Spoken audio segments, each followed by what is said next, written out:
मैंने आपको बताया था कि क्वांटम मॉडल या क्वांटम मैकेनिक्स मानता है duality of the particle. Particle के क्या नेचर है? ड्यूअल नेचर है।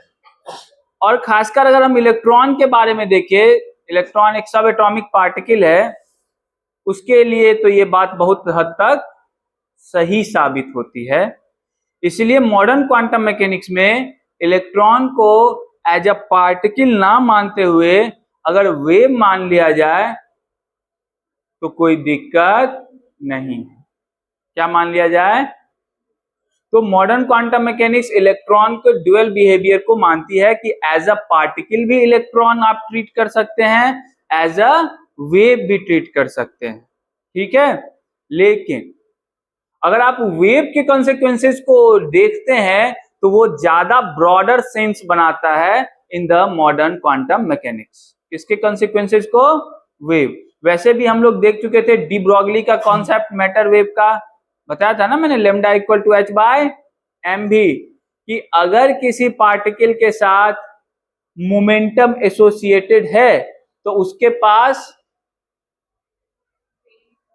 There is a wave associated with it. और इलेक्ट्रॉन के केस में वो वेव जो है वो बहुत सिग्निफिकेंट भी था। एक एग्जांपल भी हम लोगों ने देखा था इस बात का। कोई दिक्कत इसमें?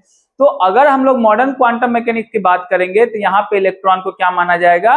वेव की तरह। ठीक है, और अभी जो भी बात हम लोग करेंगे वो ड्युअलिटी के साथ आएंगे। ड्युअलिटी मतलब इलेक्ट्रॉन एक मैसिव पार्टिकल भी है, एक पार्टिकल भी है, दूसरा वेव भी है। कोई दिक्कत नहीं, इस बात में समझ गए? अगर पार्टिकल नेचर मानते हैं तो उसके तो बहुत सारे मॉडल्स पहले भी, जैसे बोर्स का मॉडल है, रदरफोर्ड का पहले मॉडल आप पढ़ चुके हैं, और आप जितना भी थ्योरी अभी रिलेटेड पढ़े थे स्ट्रक्चर ऑफ एटम में, सब में आपको माना गया था पार्टिकल पार्टिकल पार्टिकल। आप लोग भी यही समझते हैं कि इलेक्ट्रॉन क्या है? पार्टिकल। कोई दिक्कत नहीं इसमें। लेकिन यहां पे अभी से हम लोग इसको एक वेव के नजरिए से देखेंगे, ना कि पार्टिकल के नजरिए से।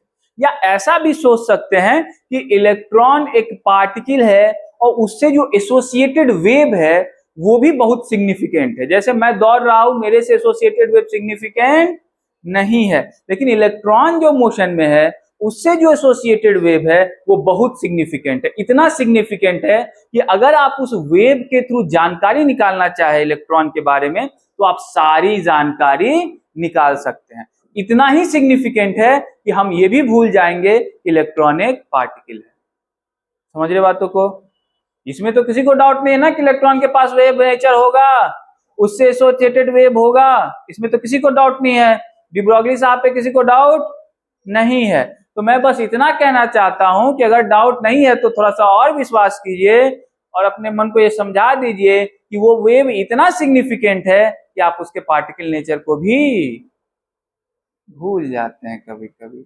और अगर आपको जानकारी निकालनी हो इस इलेक्ट्रॉन के बारे में तो उसी वेव नेचर से जानकारी निकाल सकते हैं। कोई दिक्कत? समझ रहे बातों को?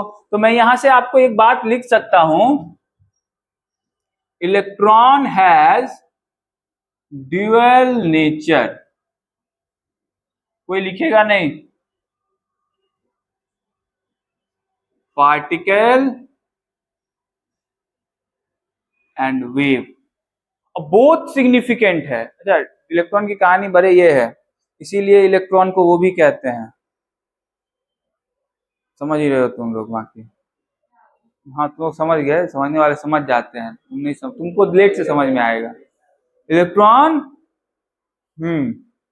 तो इलेक्ट्रॉन को क्यों ऐसा कहते हैं? साइमल्टेनियसली ये पार्टिकल ऑफ, अच्छा इलेक्ट्रॉन को बोलता है कि अच्छा, कभी कभी साइंटिस्ट क्या बोलते हैं कि इलेक्ट्रॉन के पास माथा भी है। कैसे? अगर तुम उसको पार्टिकल नेचर के थ्रू देखोगे तो वेव की तरह दिखने लगेगा। वेव की तरह देखोगे, पार्टिकल की तरह दिखने लगेगा। नेचर ही चेंज कर लेता है। जैसे अगर कोई एक्सपेरिमेंट वेव नेचर को सपोर्ट कर रहा है तो अगले पल ही वो पार्टिकल तुमको दिखने लगेगा। अगर कोई पार्टिकल नेचर को सपोर्ट कर रहा है तो अगले पल वेव जैसा दिखने लगेगा। इलेक्ट्रॉन इसलिए कहते हैं इलेक्ट्रॉन के पास सेंस भी है, वो चकमा दे देता है लोगों को, ठीक है, साइमल्टेनियसली दोनों दिखता है वो। लेकिन मैं यहाँ पे आपको क्या कहना चाहता हूं कि आप मान लीजिए कि ड्युअलिटी है, इसमें कोई शक नहीं है, लेकिन वेव के नेचर को अगर आप स्टडी करेंगे तो आपको ज्यादा कन्वीनियंट होगा पढ़ने में। अगर आप वेव के कॉन्सिक्वेंसेस से देखेंगे तो आप ज्यादा जानकारी देख सकते हैं। आपको ज्यादा जानकारी चाहिए कि कम जानकारी चाहिए? ज्यादा जानकारी चाहिए, इसीलिए क्वांटम मैकेनिक्स डेवलप किया गया है। कम चाहिए तो हम लोग वही गेंदा फेंकते रहते, क्लासिकल पढ़ते रहते। नहीं जी, ठीक है। तो हम लोग यहाँ पे क्या देखेंगे, इसके वेव के पर्सपेक्टिव। बहुत बढ़िया।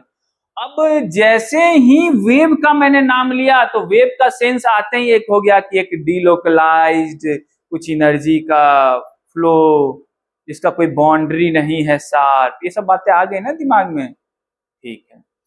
अब हर वेव से एसोसिएटेड एक फंक्शन होता है जिसको हम लोग बोलते हैं वेव फंक्शन। ध्यान से सुनिएगा, हर वेव का एक इक्वेशन होता है। एक इक्वेशन ऑफ वेव पढ़े होंगे, आईसीएसई वालों ने देखा होगा 9th क्लास में। वेव का एक इक्वेशन भी देखा होगा? नहीं देखा होगा, ठीक है, मैं बोल देता हूं। जैसे अगर मैं वेव का नाम लेता हूं तो ऐसे आप चित्र बना देते हैं। कौन सो रहा है? कौन सो रहा है? अच्छा, अच्छा नहीं होगा, सब पर क्या है, तुम वो तो मैं भी सोचता हूँ, है नहीं। देखिए ये एक वेव है ना, वेव का चित्र ऐसे ही आपके दिमाग में आता है, आता है कि नहीं आता है? मैं आपको बोलता हूँ साइन कोसाइन आप लोग पढ़े हैं? ये पता है किसका ग्राफ है? ये साइन का ग्राफ है। ये साइन को रिप्रेजेंट करता है, साइन, यस,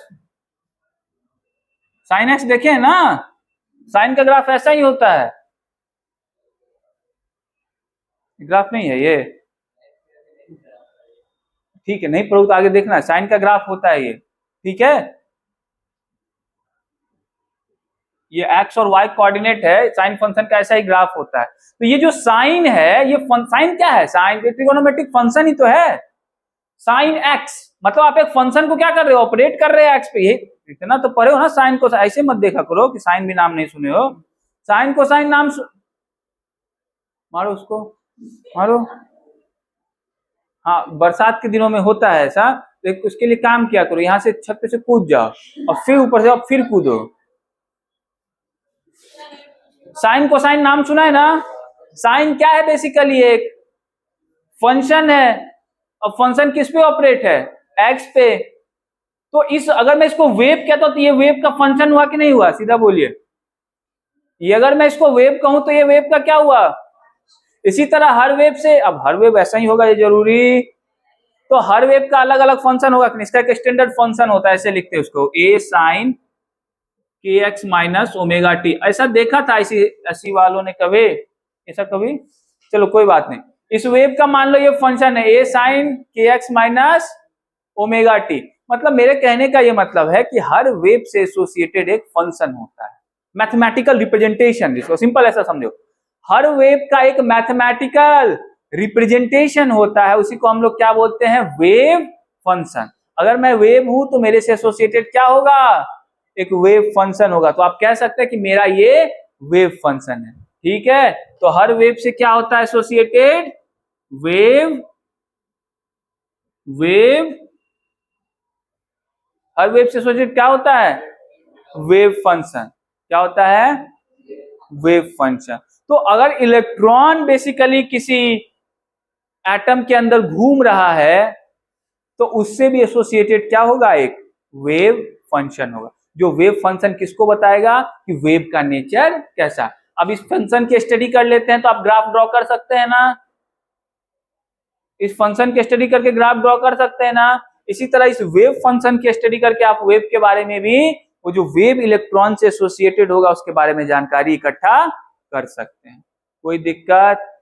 समझ रहे बातों को? हर इलेक्ट्रॉन से एसोसिएटेड वेव और उस वेव के पास दिया जाएगा एक वेव फंक्शन। ठीक है, अब ये वेव फंक्शन क्या होता है इस पर भी थोड़ा ध्यान से हम लोग देख लेते हैं। ये कोई बड़ी चीज नहीं है, ये जस्ट एक मैथमेटिकल रिप्रेजेंटेशन है वेव का। क्या है ये? एक mathematical, it's a mathematical representation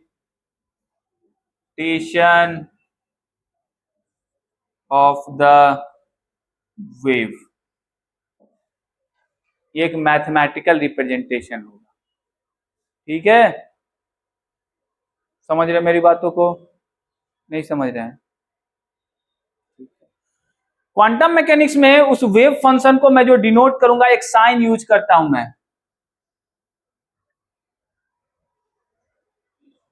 इसको बोलते हैं साई। क्या बोलते हैं? मिसो, त्रिशूल।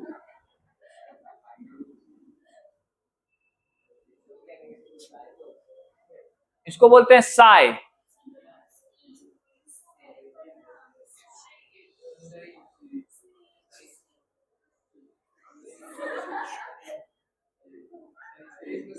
मौका मिलेगा तुम लोगों को गीत गाने का, आ रहा है, जल्दी मिलेगा। इस समय कलाकारी प्रदर्शित करना भी। रुक जा। वेव फंक्शन को हम लोग साई से रिप्रेजेंट करेंगे।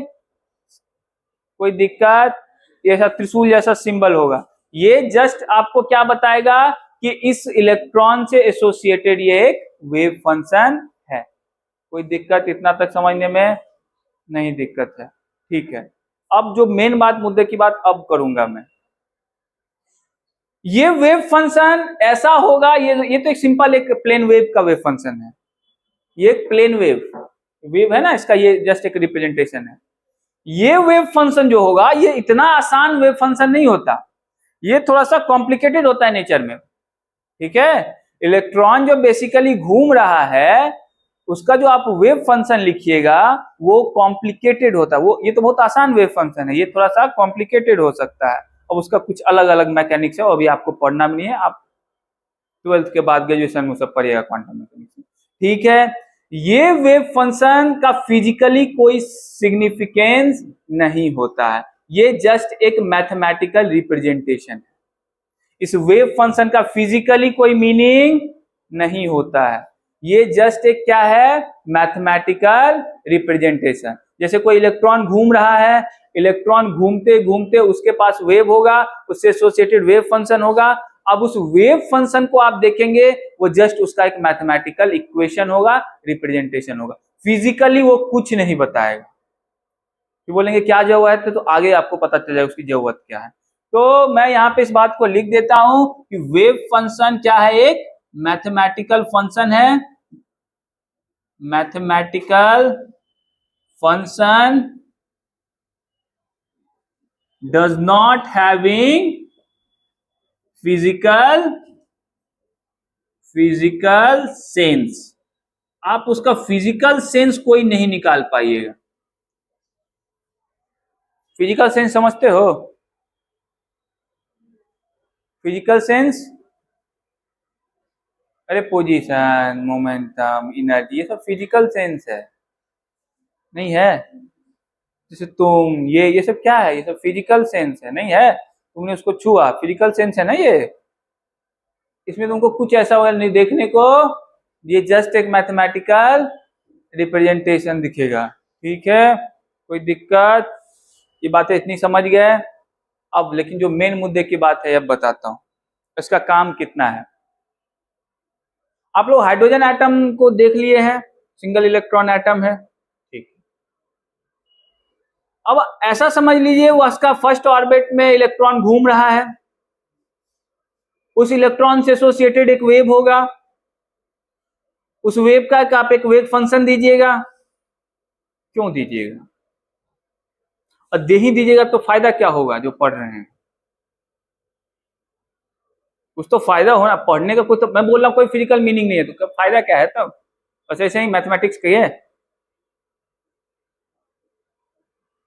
बहुत फायदा है, अभी बताता हूं। अगर आपको, अब ध्यान से सुनिए, अगर आपको किसी इलेक्ट्रॉन से एसोसिएटेड ये साई पता चल गया, अगर इलेक्ट्रॉन से एसोसिएटेड वेव फंक्शन पता चल गया, आप उस इलेक्ट्रॉन के बारे में सारी जानकारी निकाल सकते हैं। सारी मतलब वो आप इलेक्ट्रॉन के बारे में सारा इंफॉर्मेशन निकाल सकते हैं। समझिए बातों को। सारा मतलब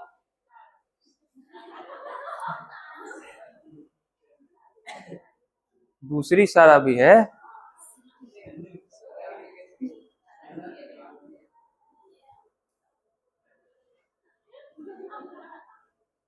इसको कितना मन लगता है इस समय।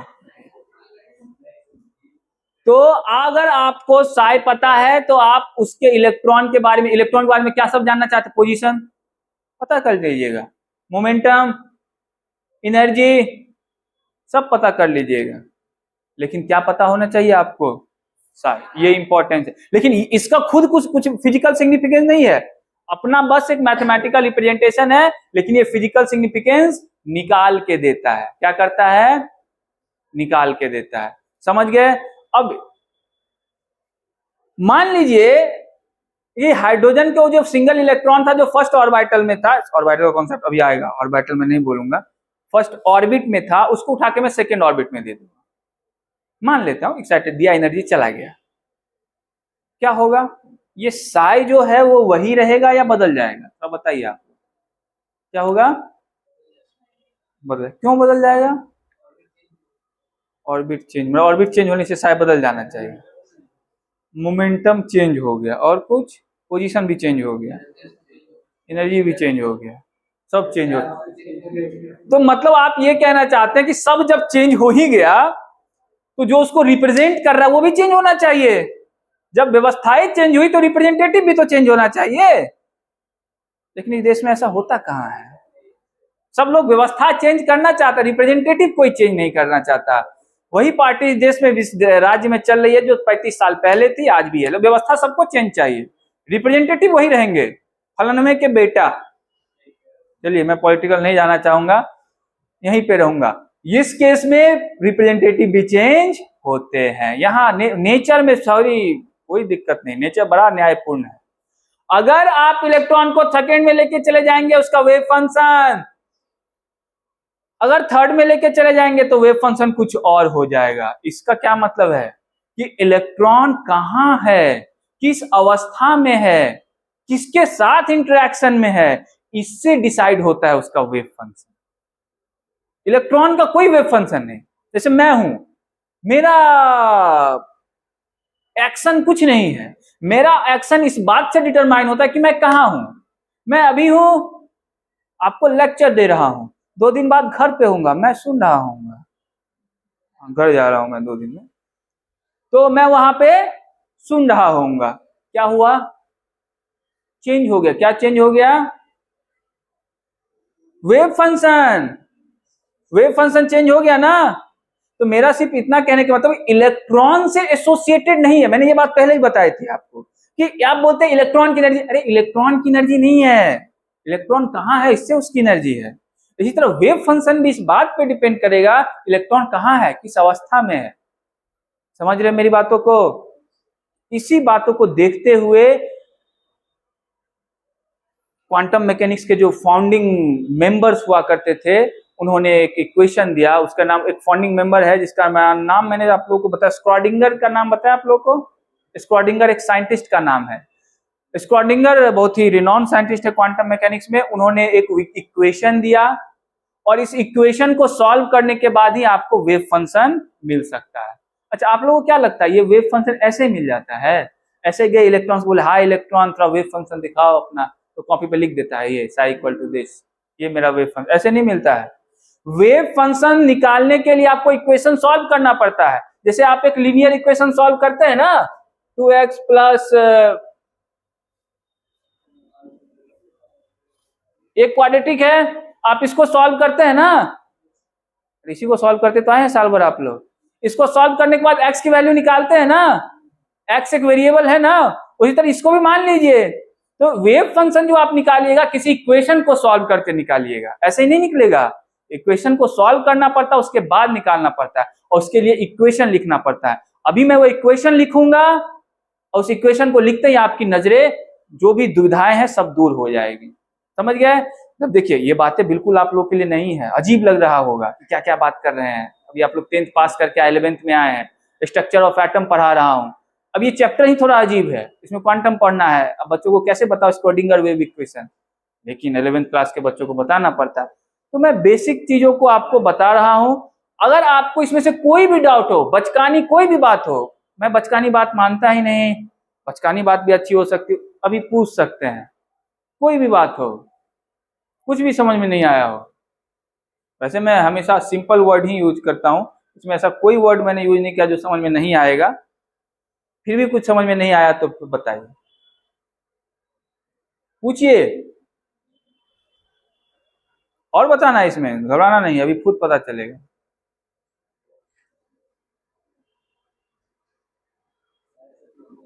हाँ पूछो पूछो।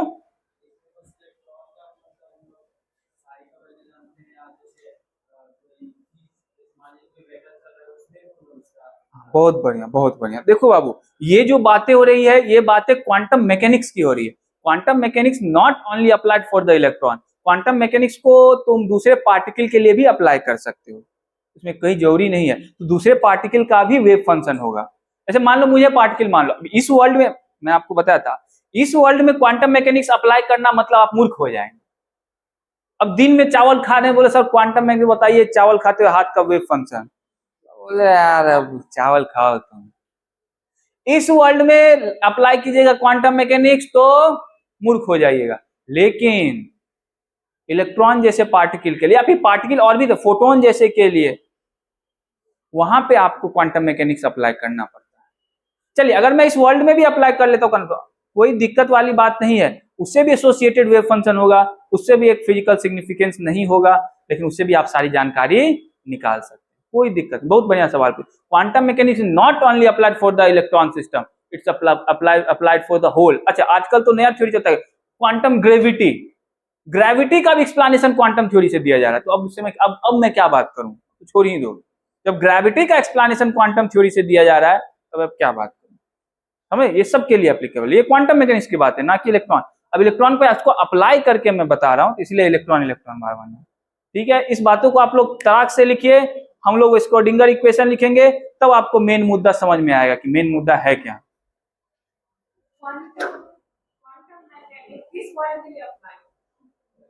सब एटम जहां पार्टिकल बहुत छोटे छोटे हैं, समझ रहे हो ना? क्या समझे तुम? हाँ बस बस बस, अब तुम समझ रहे हो बात, अब तुम बातों को समझ रहे हो।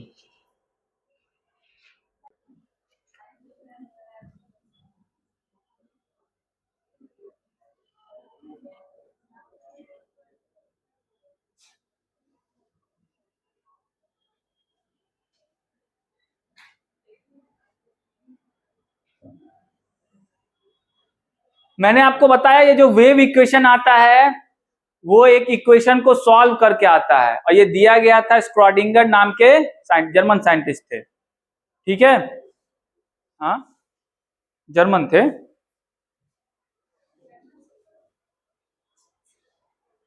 बुद्धि उद्धि है कि नहीं तुम्हारे पास? ठीक है देखिए, अभी आप लोग अब इस इक्वेशन को खाली देखिएगा, ठीक है, क्योंकि ये कोई लीनियर इक्वेशन नहीं है। अभी मैं जो इक्वेशन लिख रहा हूं उसको बोलते हैं हम लोग डिफरेंशियल इक्वेशन, उसको भी सेकेंड ऑर्डर का है। देखिएगा ध्यान से थोड़ा सा।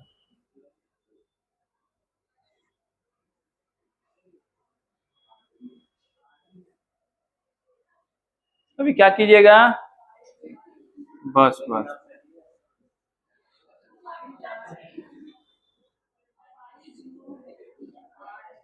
ए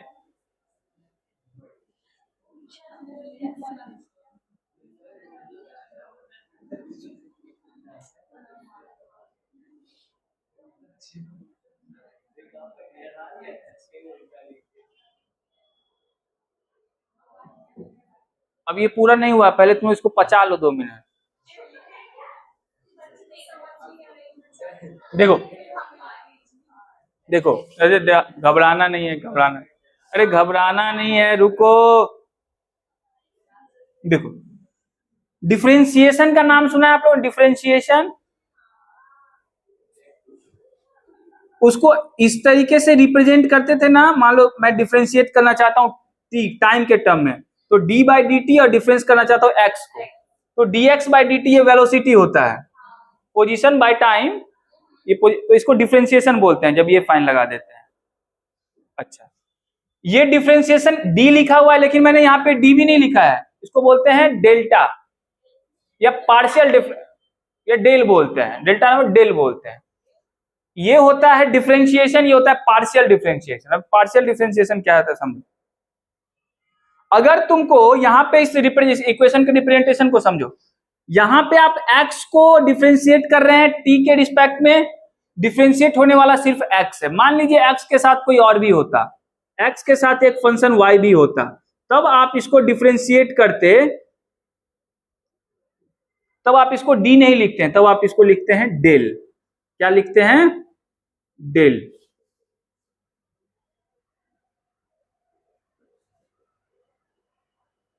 डेल लिखने का क्या मतलब है? ये फुल्ली इस डिफरेंशिएबल है, क्योंकि इसमें एक ही डिफरेंस होने वाला एक ही तरीके का आपको फंक्शन है, लेकिन यहां पे फंक्शन 2 हो गए, ठीक है, दोनों टाइम पे डिपेंड है। तो अब इसको हम लोग किससे डिनोट करते हैं? Partial differentiation. किससे डिनोट करते हैं? यहां पे भी ये डिफरेंशिएशन ही है, लेकिन डेल लगा दिया, इसका मतलब ये सिर्फ एक क्वांटिटी पे नहीं डिपेंड कर रहा है, बल्कि और भी क्वांटिटी डिफरेंशिएट हो सकते, इसको बोलते हैं हम लोग पार्शियल डिफरेंस। क्या बोलते हैं?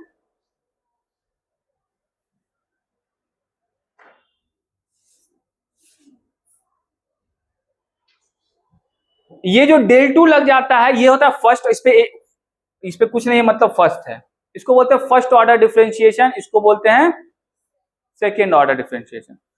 क्वांटम मैकेनिक्स जो होता है वो एप्लीकेबल है लीनियर वेक्टर स्पेस में, जो आपको इस तरीके का वेव फंक्शन, सॉरी, इक्वेशन देता है।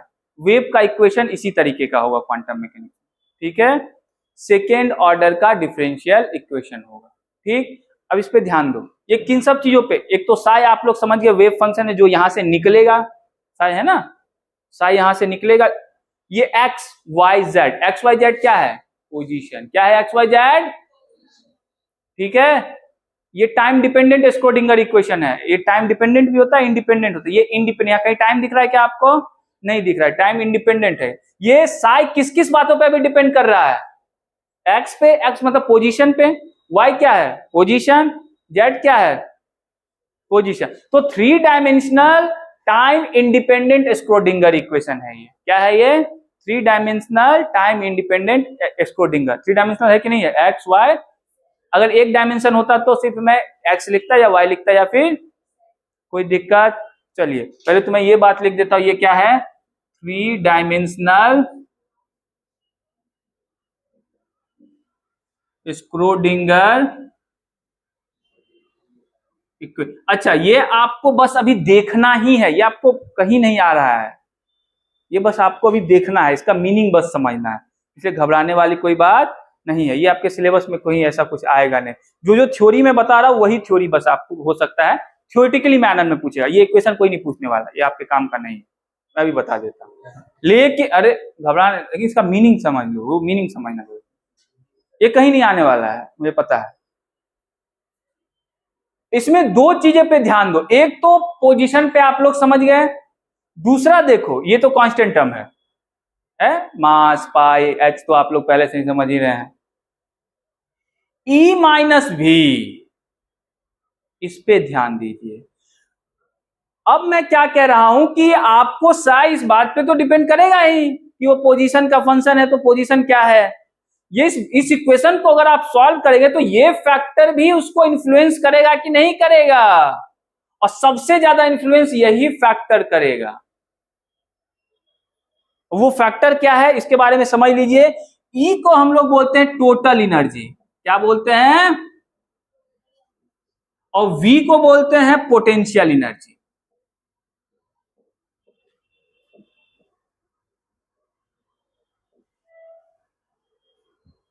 इसका ये मतलब है कि आपका जो साई इस इक्वेशन से निकल के आएगा वो किन दो बातों पे डिपेंड करता है, एक तो टोटल एनर्जी और दूसरी उसकी पोटेंशियल एनर्जी पे। मतलब इलेक्ट्रॉन की एनर्जी क्या है इस बात पे उसकी साई की वैल्यू डिनोट करती है या डिपेंड करती है। कोई दिक्कत? साई किस बात पे डिपेंड करेगी कि टोटल एनर्जी क्या है और पोटेंशियल एनर्जी क्या है। पोटेंशियल नहीं समझ रहे हो ना, इलेक्ट्रॉन यहाँ है, प्रोटॉन यहाँ है, इन दोनों के बीच पोटेंशियल एनर्जी, तो चार्ज को बीच तुम सेपरेशन रखोगे तो क्या डेवलप हो जाता है, पोटेंशियल एनर्जी। तो कोई भी इलेक्ट्रॉन का जो वेव फंक्शन होगा किन दो बातों पर डिपेंड करेगा, टोटल एनर्जी एंड पोटेंशियल। अगर आप अब ध्यान से समझिए, अगर आप total energy and potential energy को चेंज कर दीजिएगा, वेव फंक्शन यहां से चेंज निकल के आएगा कि नहीं आएगा, सेम इक्वेशन से चेंज आएगा कि नहीं आएगा। अच्छा, आप थर्ड ऑर्बिट में लेके चलते हैं, वहां एनर्जी चेंज होती है कि नहीं चेंज होती है, पोटेंशियल नहीं चेंज होती है कि नहीं चेंज होती है, वेव फंक्शन चेंज होगा कि नहीं होगा, इसीलिए वेव फंक्शन चेंज होके मिलता है। फिफ्थ में लेके जाइएगा, वेव फंक्शन समझ लीजिए क्यों चेंज हुआ, क्योंकि energy and potential energy change हो गया, इसीलिए ये इक्वेशन आपको अलग सॉल्यूशन देगा कि नहीं देगा। कोई दिक्कत? इतनी बातें समझ गए कि नहीं समझे? हाँ बहुत अच्छा, फिर से समझाइए। ये इक्वेशन रिप्रेजेंट करता है कि आपका वेव फंक्शन एक तो पोजीशन कोऑर्डिनेट पे डिपेंड करेगा एक्स वाई जेड, दूसरा किस बात पे डिपेंड करेगा, total energy and potential energy. X Y Z change कीजिएगा तभी वेव फंक्शन चेंज होगा, टोटल एनर्जी और पोटेंशियल एनर्जी चेंज कीजिएगा तभी वेव फंक्शन चेंज होगा। मतलब वेव फंक्शन हर एक इलेक्ट्रॉन से एसोसिएटेड अलग अलग होगा अगर आप उसका एनर्जी चेंज कर दीजिएगा। यही समझाना था इस इक्वेशन के माध्यम से। क्या समझाना था? यही समझाना था। समझ रहे बातों को? समझ रहे बातों को? अब इसको ऐसा समझिए, ऐसा समझिए कि एक इलेक्ट्रॉन आपने सेम एटम का देखा, फर्स्ट ऑर्बिट में घूम रहा है, उससे एसोसिएटेड वेव फंक्शन है साई1, उससे एसोसिएटेड वेव फंक्शन है। आपको मैंने कहा कि अगर आपको साई1 पता चल गया आप इसका सब कुछ निकाल सकते हैं, आपको सब कुछ निकाल लिया। अगर आप इसको भेज देते हैं सेकेंड में, आपको पता चल गया साई2, अब आप उस इलेक्ट्रॉन के बारे में जो जो जानकारी चाहते हैं आप उस साई2 से निकाल सकते हैं, सीधी बात है। समझ रहे हैं? कैसे निकाल सकते हैं मैं बताता हूं। क्वांटम मैकेनिक्स थोड़ा इतना सीधा चाल नहीं चलता, कैसे बता निकाल, देखो ध्यान से। मान लीजिए आपको निकालना है पोजीशन, क्या निकालना है, तो क्वांटम मैकेनिक्स में होता है ऑपरेटर का सेंस। किसका सेंस होता है? ऑपरेटर। आप इस वेब पे निकालना चाहते हैं पोजीशन, तो आप इस पे अप्लाई कर दीजिएगा पोजीशन ऑपरेटर। आप पोजीशन ऑपरेटर अप्लाई कर दीजिएगा, आपको पोजीशन निकल जाएगा। आपको निकालना है मोमेंटम, आप मोमेंटम ऑपरेटर अप्लाई, ऑपरेटर होता है वो आपको अभी नहीं पढ़ना, तो ग्रेजुएशन में गलती से किसी ने फिजिक्स पढ़ा, क्वांटम मैकेनिक्स अभी नहीं पढ़ना है। आपको निकालना है एनर्जी, एनर्जी को हम लोग ऐसे डिनोट हैमिल्टोनियन बोलते हैं। ऑपरेट कर दिया, निकल गया एनर्जी। समझ गया? इस तरीके से काम होगा। तो इस मेरे कहने का ये मतलब है कि अगर आपको ये सिर्फ ये पता है, आप ऑपरेटर चेंज कर करके सारे क्वांटिटी, सारा इंफॉर्मेशन निकाल सकते हैं क्वांटम मैकेनिक्स। समझ गए बातों को? और वो डिपेंड किस पे करता है, एक तो अपना वो फंक्शन है X Y Z coordinate system, and दूसरे total energy and potential energy. कोई दिक्कत? बोलिए। इतनी बातें समझ गए? यही स्क्रोडिंगर इक्वेशन था। अब आपको ये मत, अब ये मैंने आपको पहले क्लियर कर दिया था सर ये क्या लिख दिए हैं टेढ़ा मेढ़ा डीवी, इससे आपको कोई लेना देना नहीं है। आपको बस ये समझाना था कि ये वेव फंक्शन आता कहां से है, आता है तो इसका सेंस क्या है और इलेक्ट्रॉन के सिस्टम में ये चेंज कैसे हो सकता है। तो अब आप समझ चुके हैं कि वेव फंक्शन का सेंस क्या है। इलेक्ट्रॉन एटम के अगर केस में देखूं तो उसमें वेव फंक्शन कैसे चेंज होगा ये भी समझ गए। एनर्जी चेंज होगा तो वेव फंक्शन चेंज होगा। हर इलेक्ट्रॉन से एसोसिएटेड वेव फंक्शन अलग अलग होगा। कोई दिक्कत इसमें? कोई दिक्कत? इस बातों को थोड़ा सा लिख लीजिए तो हम लोग क्वांटम मैकेनिकल मॉडल को और डिटेल वे में पढ़ लेते हैं। ठीक है?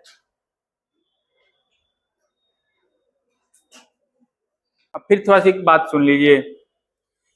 अब मान लीजिए मैं हाइड्रोजन एटम के लिए इस इक्वेशन को सॉल्व करना चाहता हूं, मतलब हाइड्रोजन के लिए इक्वेशन सॉल्व करना चाहता हूं। अब हाइड्रोजन एटम सबसे सिंपल है। अच्छा, हम लोग जब ग्रेजुएशन में थे तो पेपर था क्वांटम मैकेनिक्स, तो उसमें हाइड्रोजन एटम करके एक टॉपिक ही था, तो सॉल्व ही करना पड़ता था।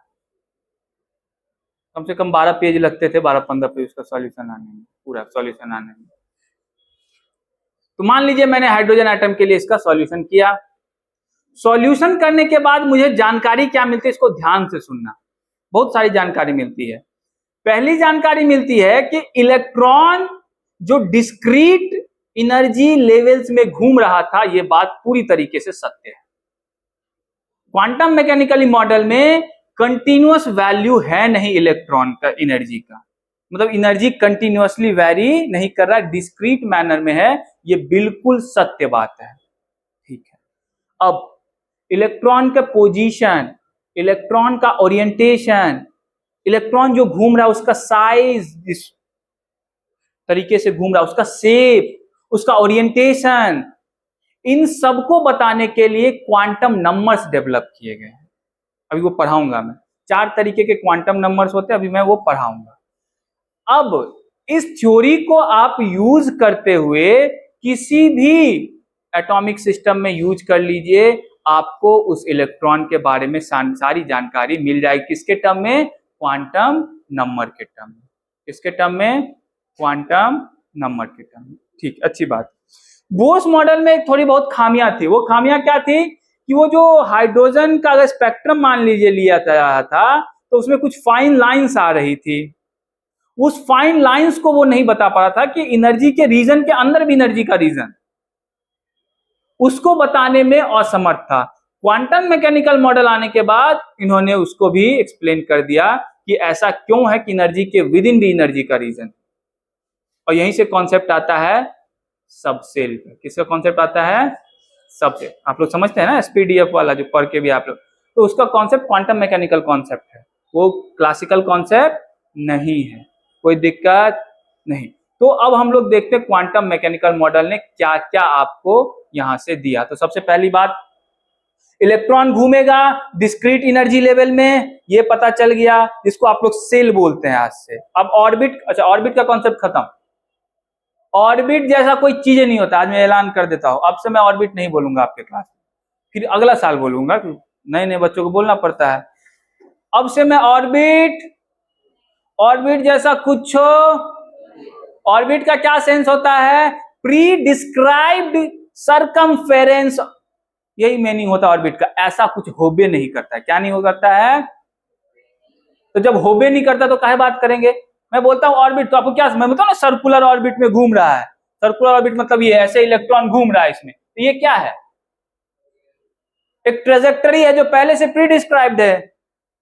प्री डिस्क्राइब, पहले से ही ट्रेजेक्टरी बनी हुई है। ऐसा होता ही नहीं है। कोई प्री डिस्क्राइब्ड ऐसा सरकमफेरेंस नहीं दिखने वाला है आपको। हाँ, अभी तो गलत ही पढ़ा रहा था ना। तो अभी से मैं ऑर्बिट का नाम नहीं लूंगा। अभी मैं किसके टर्म में बातें करूंगा? अब मैं बोलूंगा सेल, अब मैं बोलूंगा सबसेल, और अब मैं बोलूंगा ऑर्बिटल। अभी बताऊंगा ऑर्बिट और ऑर्बिटल में डिफरेंस भी।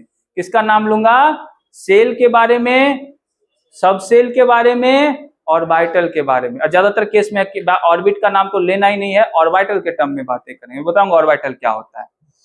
तो ऑर्बिट एक प्री डिस्क्राइब्ड जो एक सरकमफेरेंस, एक रीजन है। क्वांटम मैकेनिक्स इसका जस्ट विरोध करता है। ये कहानी सुनो अब। क्वांटम मैकेनिक्स के अकॉर्डिंग आप 100% श्योर होके कह ही नहीं सकते कि इलेक्ट्रॉन का पोजीशन कहां है। आप 100% श्योर होके ये भी नहीं कह सकते कि इलेक्ट्रॉन यहां नहीं हो सकता है। जैसे मान लो यहां एक ये मार्कर है, इसका एक एटम है ना, उसके अंदर इलेक्ट्रॉन है। अरे है जी, है।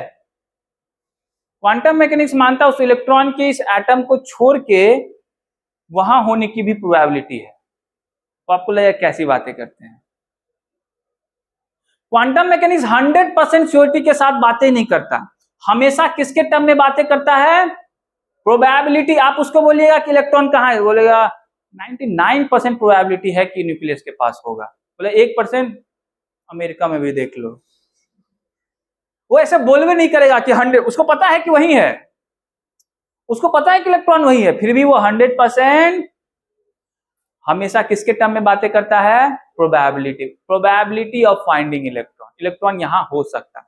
तो आप सर्टेन होके आज से इलेक्ट्रॉन का पोजीशन, इलेक्ट्रॉन का मोमेंटम नहीं बता सकते। आप किसके टर्म में बात करेंगे? हाँ, मोस्ट प्रोबेबल, आप ऐसे मुंह बना के बोलेंगे मोस्ट प्रोबेबल है कि इस रीजन में इलेक्ट्रॉन घूम रहा हो, फिर भी 2-4-5% चांस है किसके बाहर हो सकता है।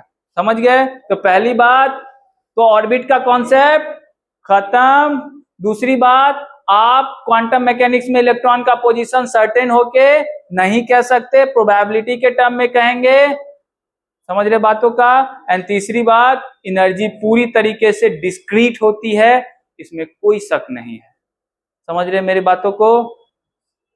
समझ रहे हैं? एंड चौथी बात, सेल के अंदर जो फाइन लाइंस दिख रहे थे हाइड्रोजन स्पेक्ट्रम में, वो हाइड्रोजन स्पेक्ट्रम किसको डिनोट करता है? सब सेल। मतलब एनर्जी, सेल भी एक एनर्जी का रीजन है, उस एनर्जी के रीजन में भी अंदर भी एनर्जी का रीजन है, उसी को हम लोग क्या नाम देते हैं? सब सेल। यही क्वांटम मैकेनिकल मॉडल है। समझ गए बातों को? इलेक्ट्रॉनिक एटम का जो क्वांटम मैकेनिकल मॉडल है वो यही। ठीक, कोई दिक्कत इस बातों को समझने में? इन बातों का आप हमेशा याद रखेंगे। ठीक, इसको मैं मिटाता हूं और फिर हम लोग आगे अपनी बातों को लेके चलते हैं। साई एक मैथमेटिकल रिप्रेजेंटेशन है,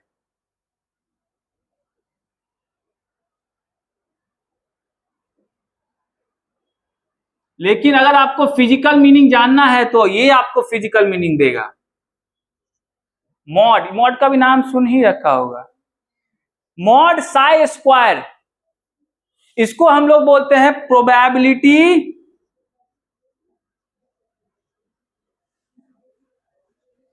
डेंसिटी। क्या बोलते हैं इसको? अगर आपको साई पता चल गया, आपको इलेक्ट्रॉन का जानना है पोजीशन, तो आपका मॉड साई स्क्वायर करना पड़ेगा, तो उसके होने की प्रोबेबिलिटी पता चलेगी। क्या पता चलेगी? इसका सिग्निफिकेंस।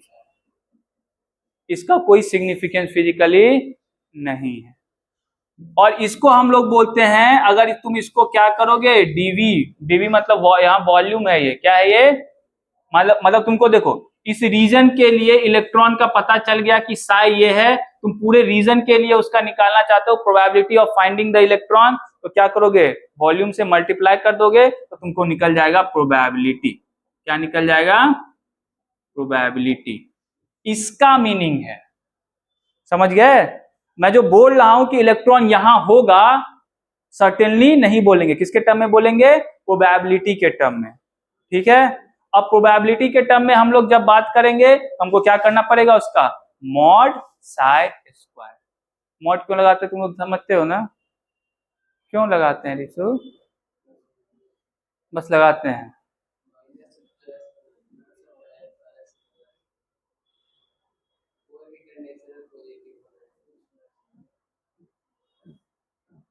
वेव फंक्शन का जो सिग्निफिकेंट है, अगर फिजिकल सिग्निफिकेंट देखेंगे, अगर इसकी वैल्यू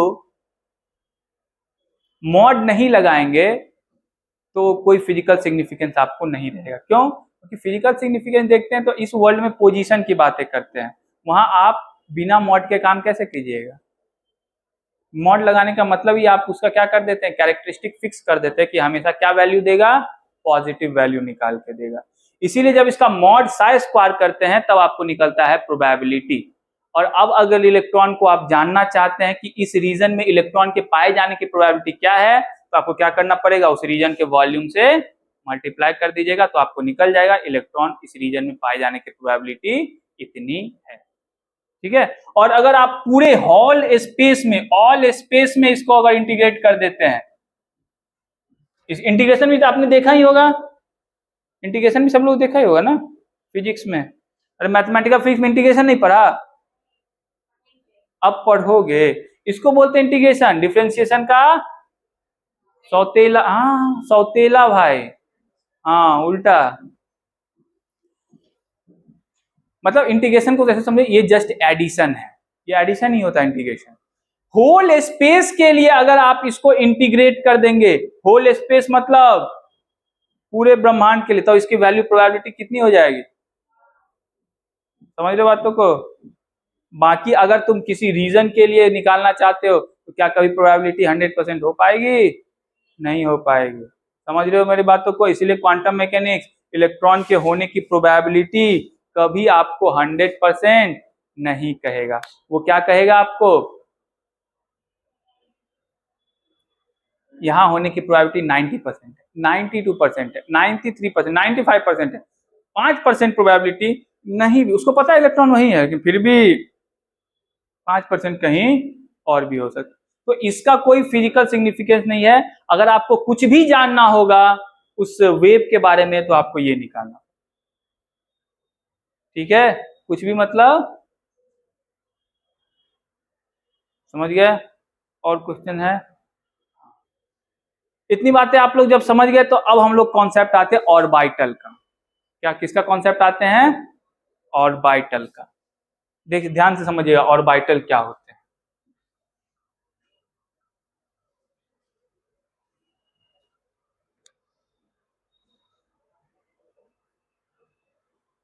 जिस तरीके से ऑर्बिट्स का नाम लेते हैं वो एक रीजन है, लेकिन उसके साथ दिक्कत क्या है, वो प्री डिस्क्राइब रीजन है, एक ट्रेजेक्ट्री है जो फिक्स कर दिया गया है, उससे कोई हमको फायदा होने वाला नहीं है, क्योंकि क्वांटम मैकेनिक्स उस बात को नकार दे।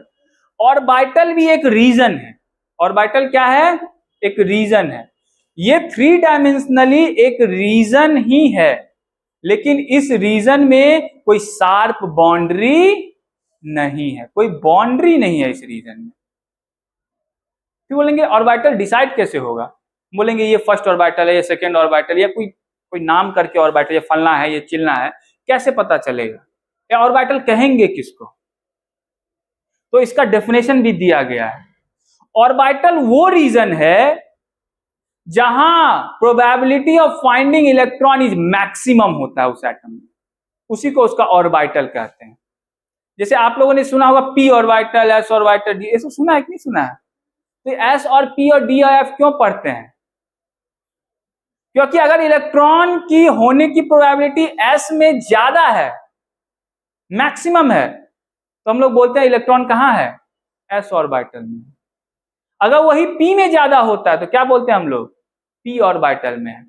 ऑर्बिटल का सेंस यही है कि जहां इलेक्ट्रॉन की पाए जाने की प्रोबेबिलिटी सबसे ज्यादा हो, उसी को हम लोग, उस रीजन को 3 डायमेंशनली, उस रीजन को क्या बोलते हैं हम लोग, orbital.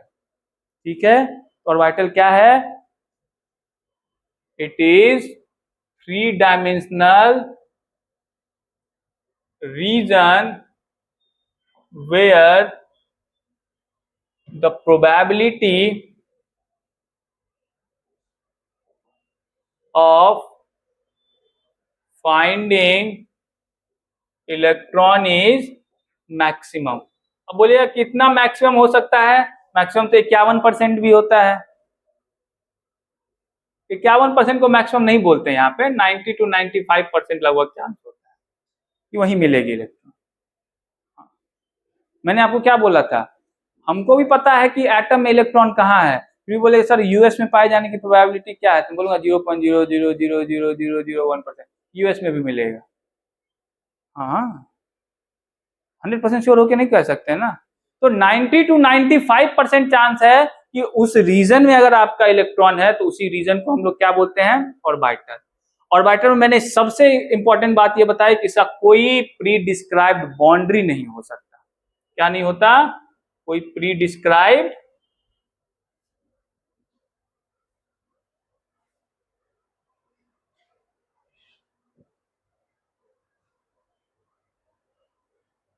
No pre described boundary. ठीक है, अब देखिए अगर मैं ऑर्बिटल को देखना चाहता हूं, कैसे दिखाऊंगा, ऑर्बिट को आप लोग कैसे दिखाते थे, ऐसे ना, और इलेक्ट्रॉन को इसमें ले देके घुमा देते थे, लोग घूमो, यही करते थे ना, ये हो गया आपका ऑर्बिट, ऐसे ही था ना ऑर्बिट। ऑर्बिटल ऐसा नहीं होता, ऑर्बिटल अगर मैं बनाना चाहता हूं तो मान लो ऑर्बिटल में ऐसे बना दिया, लेकिन इसका बाउंड्री फिक्स है, इसका कोई बाउंड्री नहीं है। इसमें देखो अब उनसे इलेक्ट्रॉन दिखाइए, मेन खेला तो वही है, इलेक्ट्रॉन इसमें कैसे दिखाऊंगा?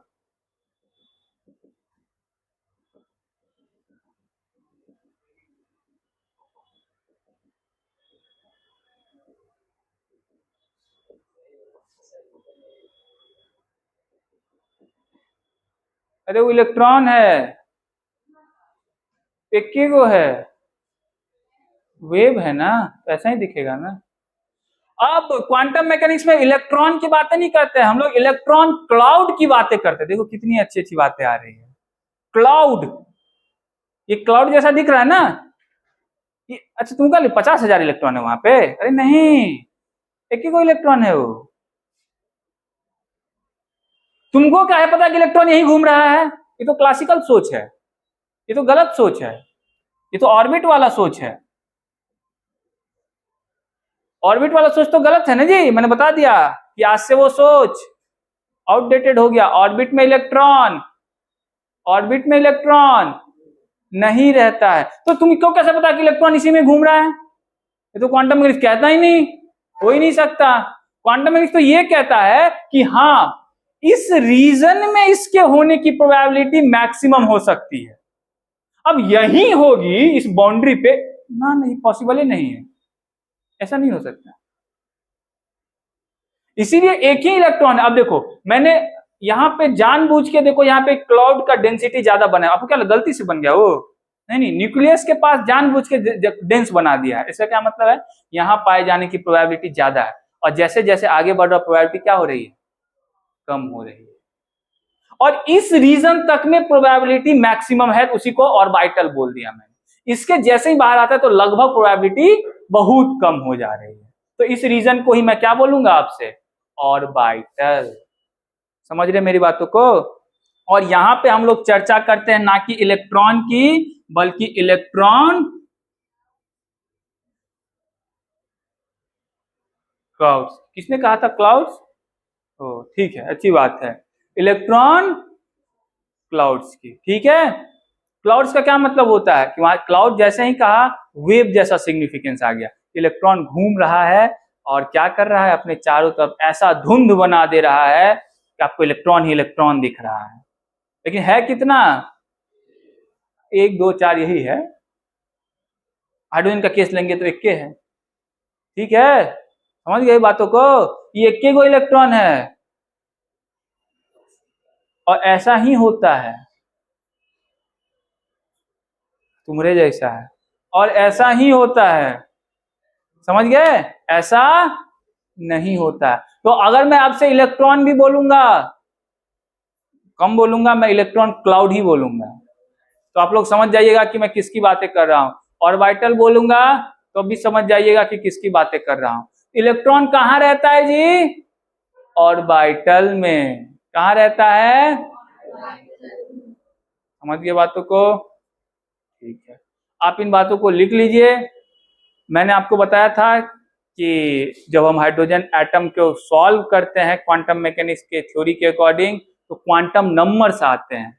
कल हम लोग पढ़ेंगे क्वांटम नंबर, 4 तरीके के क्वांटम नंबर्स होते हैं, कल हम लोग पढ़ेंगे। हाँ, आज के लिए यही क्लास को स्थगित किया जाता है।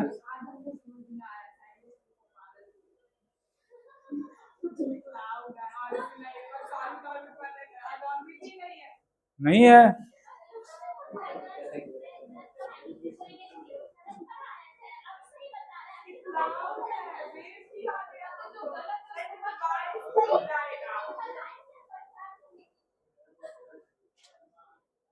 अरे तो